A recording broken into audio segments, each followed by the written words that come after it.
Welcome back to Building Character, where we figure out how to play as your favorite fictional characters in Dungeons & Dragons. Join the Patreon for this sheet and a whole bunch more, and like and subscribe for cooler mentors next time you play. Maybe. Today we're building Vanitas, because I had to tweak it over 50,000 likes around Christmas. Look at this tweet. Come on. That's pretty funny, right? Then why aren't you following me on Twitter? I make funny jokes all the time, I hint at future builds, and really want to go viral. My heart has no light without the approval of strangers.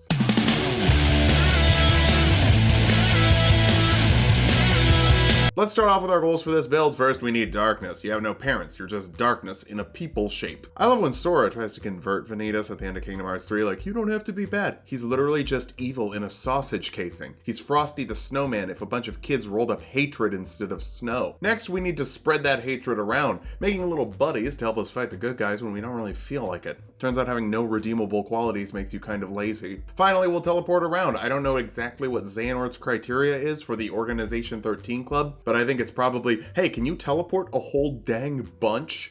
For stats, we'll be using the standard point array from the player's handbook. Roll for stats if you want, just make sure that you're loaded up with charisma. Charisma will be number 1. Don't think of charisma as making people love you, think of it as making people feel feelings, and you are such a little brat, just the absolute worst. 10 out of 10, would hate again. Dexterity next. This also contributes to the hatred because you break out of combos so much that people hate an entire game's combat system. That's what I call nimble. Constitution after that. Dying is bad, or at least you dying is bad. I'm not totally sure you have a soul. You might just sort of stop existing. Who would have guessed there would be existential dread in Kingdom Hearts? Anyone who's played more than one Kingdom Hearts game, actually. Follow that up with intelligence. You don't need to know all the lore, just know more than your stupid brother. Ventus is a Pippin, which is a himbo that's small. Wisdom is a bit low. You might be good at resisting the darkness, but I've never seen you try and will drop strength. The most effective method of dealing with you is just picking you up and throwing you somewhere else. Vanitas Yeetus is one of the greatest moments in the history of storytelling. Forget defeating Xehanort. This is the true payoff that Kingdom Hearts fans have been waiting for. There isn't a playable race for a being of pure evil, so custom lineage will be our friend. This lets you get the Fey-touched feat. Sorry, you get a feat called Fey-touched. That's the way I should say that. That adds 1 to one of your staff stats, like Charisma for Dark or Darkness. You get a first level spell that's Enchantment or Divination. Hex fits the bill, giving a creature disadvantage on ability checks of a certain type, and you deal an extra d6 of necrotic damage to them when you hit them with an attack for an hour, depending on your concentration.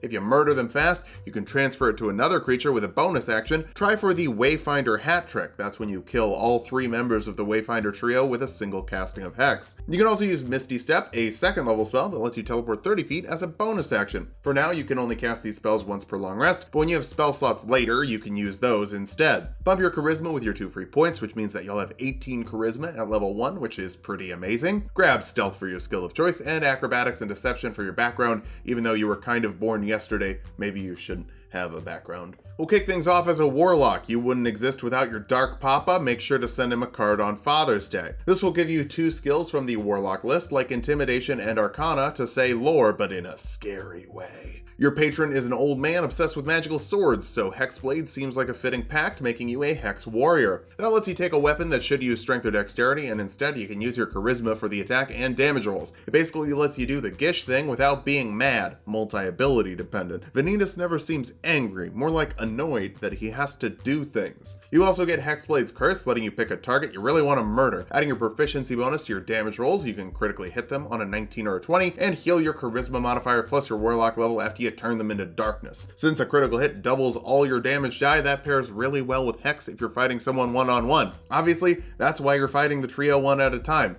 not the graphical limitations of the PlayStation Portable. You also get spells and cantrips. Eldritch Blast shoots a ray of darkness that deals 1d10 force damage. It's a very tofu-like spell. Put whatever flavor you want on it. Today, it's a tendril of darkness. Tomorrow, it could be, I don't know, cheese. Chill Touch is a ranged spell attack that deals 1d8 necrotic damage and prevents the target from healing. Imagine starting a boss fight without Leaf Bracer. Pathetic. You also get first level spells. Shield adds 5 to your AC as a reaction, making you just a pain in the butt to hit. I'd grab Wrathful Smite from the Hexblade list, but it's just so much worse than Hex. So Expeditious Retreat lets you dash as a bonus action for up to 10 minutes. That also requires your concentration, but it's just mobility, so use it to get in, then Hex it up. Second level warlocks get invocations, special gifts from your Shadado that make you better at fighting your brother. Agonizing Blast lets you add your Charisma modifier to your Eldritch Blast beams to deal a little bit more damage with your tendrils, and Armor of Shadows lets you cast Mage Armor on yourself at will, making your AC 13 plus your Dexterity modifier by wrapping you in some weird, muscular, textured evil. It's kind of nasty looking, honestly. For this level spell, Cause Fear forces a Wisdom saving throw on creatures, frightening them for up to a minute. If they fail, you can be pretty scary for a kid that weighs like 20 pounds max. Third level Warlocks get a Pact Boon, a gift from the guy who made you a Soul USB. Pact the Blade lets you conjure a melee weapon. You're proficient with it. It's also magical in terms of overcoming resistances, helping you carve through anything you need to. Your standard Keyblade is probably a long sword, but the Keyblade is probably a great sword at least. That's Keyblade with the Greek symbol Chi. It's literally the greatest sword.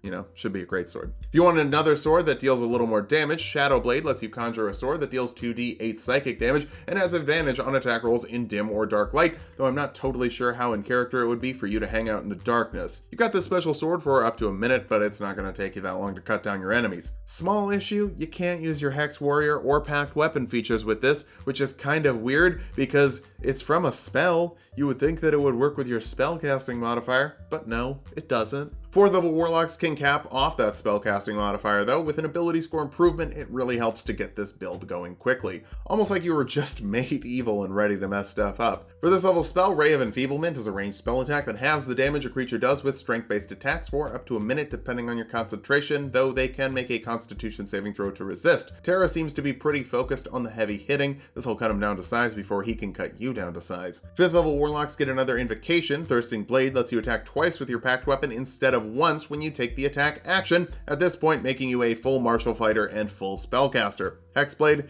it really is pretty great. You can also grab the third level spells. Blink lets you teleport in and out of the material plane for a minute, rolling a d20 at the end of your turns, and on an 11 or higher, you're just in the border or ethereal plane until the start of your next turn. That means they just don't get to hit you. I guess that means that Vanitas is going to drop another combo. Poor dude, put him out of his misery. 6th level Hexblades get Accursed Spectre, letting you turn a creature you kill into an unversed, though it uses the stats of a Spectre from the Monster Manual, and can add your Charisma modifier to its attack rolls, making it really accurate, really fast. It hangs out until the end of a long rest and doesn't require your concentration, meaning that you can summon another creature with Create Shadow Spawn. This summons an unversed that's full of fury, despair, or fear, pretty perfect for creatures created with negative emotions. Fear can hide in dim light, despair slows creatures down, and fury has advantage on attacks against frightened creatures. You can command it with a bonus action, otherwise it'll just dodge. The AI isn't all that great on the PSP. This is a spell from Tasha's Cauldron of Everything if you want the official stats of these monsters.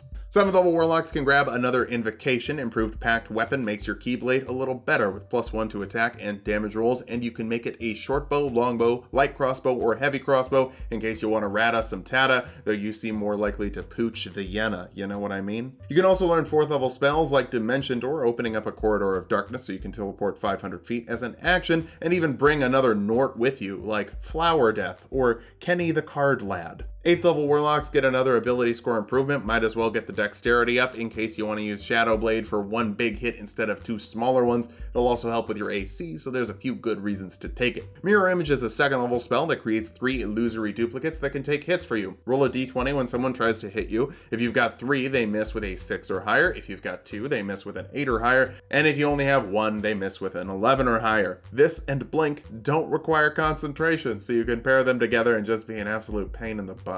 9th level Warlocks get another Invocation. Relentless Hex lets you teleport to a hexed or hexblade cursed target as a bonus action, so now your enemies also won't be able to escape from you. Healing is kind of hard against Vanitas, no judgment, just death. You also get to learn a 5th level spell like Far Step, letting you teleport 60 feet as a bonus action for up to a minute, depending on your concentration. I know we have a lot of teleportation options already, but holy heck, the kid does not sit still. 10th level Hexblades get Armor of Hexes, meaning that when a creature you have Hexblade's curse on tries to attack you, you can roll a d6 as a reaction, making them miss on a 4 or higher. Blink and Mirror Image don't require your reaction either, so there's a 45% chance you won't be on the same plane, a 70% chance they hit a duplicate if you are on the same plane, and then a 66% chance that you can just make them miss anyway after all of that. I hate it. I hate this thing that I've made. For this level spell, Enervation lets you sap the life of a creature for forcing a dexterity saving throw on them and dealing 2d8 necrotic damage if they succeed. But if they fail, they take 4d8 necrotic damage, and you get to heal half that damage, as well as automatically deal that damage again next turn for a minute, depending on your concentration. Just slowly take all the light out of their heart.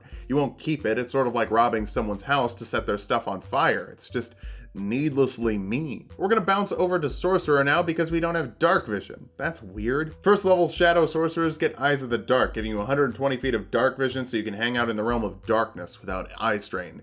Big flex. You also get Strength of the Grave, or Once More as I like to call it, letting you make a charisma saving throw of 5 plus the damage taken. When you take damage, that should drop you to 0 HP. On a success, you stay up at 1 HP, giving you enough time to cut down your target for some extra health. It doesn't work on critical hits or radiant damage though, so hopefully those pesky Warriors of Light don't have Divine Smites yet. You also get cantrips and spells. Firebolt is a ranged spell attack that deals 3d10 fire damage for a little fireball. Create Bonfire is more of an area of effect, forcing a dexterity saving throw on creatures in a 5-foot cube, dealing 3d8 fire damage to those that fail. Mending lets you fix a crack in something or put two pieces of something back together. You exist solely to forge the Keyblade, though I highly doubt your DM will let you do that with a cantrip. True Strike lets you remind your audience that if the creators of Dungeons & Dragons add a section to their book that says your story doesn't have to be racist if you don't want it to be, that is the barest of minimums. And if you think that destroying the Eurocentric purity of your game is bad, you probably have some issues you need to work out. True Strike's also a bad cantrip. For first level spells, Jump triples your jump distance for a minute. Your strength score is bad, but you jump like an anime boy. Featherfall reduces falling damage for up to 5 falling creatures as a reaction.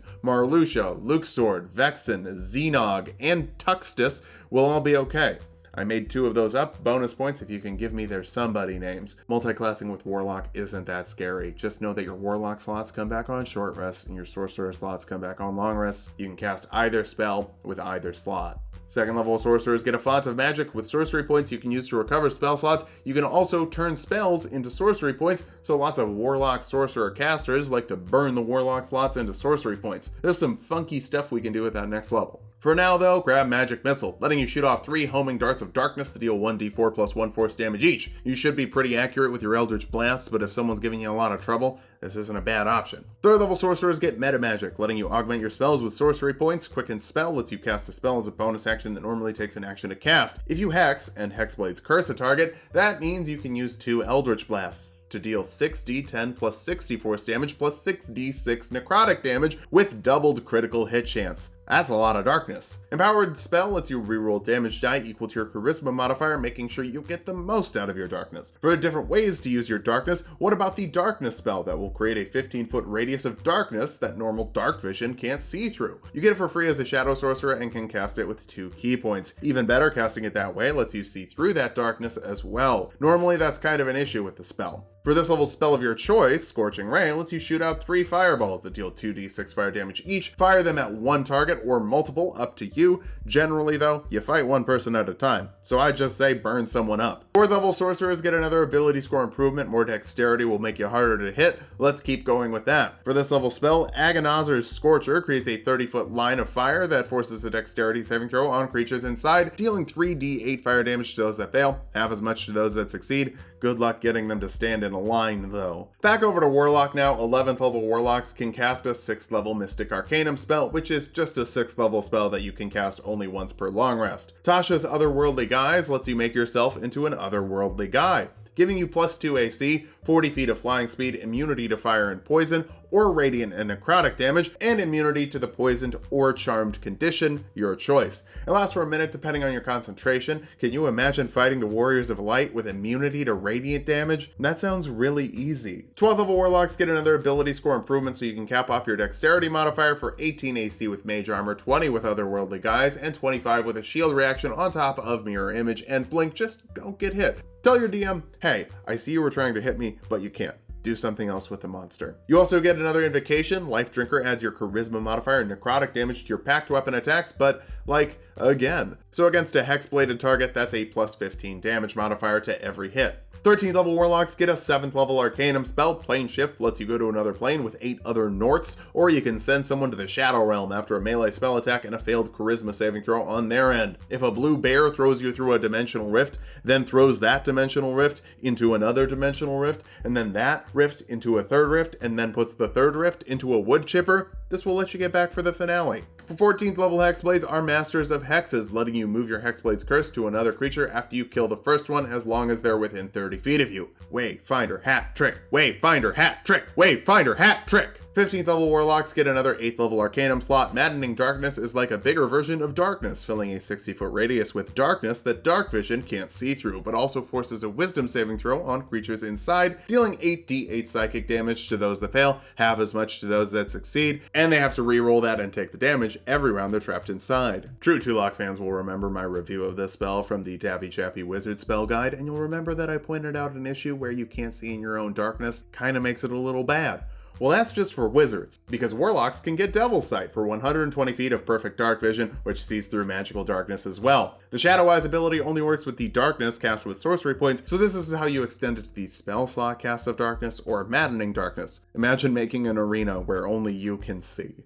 That'd be mean. Our capstone is the 16th level of Warlock. For one last ability score improvement or feat, we'll grab the Resilient feat for Constitution, giving us +1 to the score for 20 extra HP and proficiency with Constitution saving throws, helping you maintain your concentration. Now that we've hit level 20, let's figure out how viable this build is. First, you are insanely difficult to hit, with an Arena of Darkness giving everyone disadvantage to hit you, Blink to not be there almost half the time, Mirror Image to have someone else take your hits for you, and Hexblade's Curse to just say no 2/3 of the time anyway. Speaking of Hexblade's Curse, it helps you do some serious damage, with extra damage and crits with a packed weapon that has a +16 damage modifier, or Eldritch Blast beams that have a +11 damage modifier. Normally I decide whether damage is consistent or high for the pros, but you can do both. With Hex and Hexblade's Curse on the same target, you can quicken Eldritch Blast to deal 8d10 plus 88 force damage plus 8d6 necrotic damage to a creature in a single round, which is 152 assuming average rolls and no crits, with a doubled critical chance just to make you feel better. For weaknesses, you have pretty mediocre HP for a frontline fighter, somewhere around 130, meaning that if you fought yourself, you could go down in a single round. You also need a lot of buffs to be at your full strength, and that can eat up a lot of rounds to build up. Finally, you're decent at concentrating, but you can still only have one concentration spell up at a time. But all your concentration spells are good at murder, so murder. Turn the lights out and make your Dark Papa proud. Just make sure that you wrap things up quickly, otherwise you could end up vented from reality.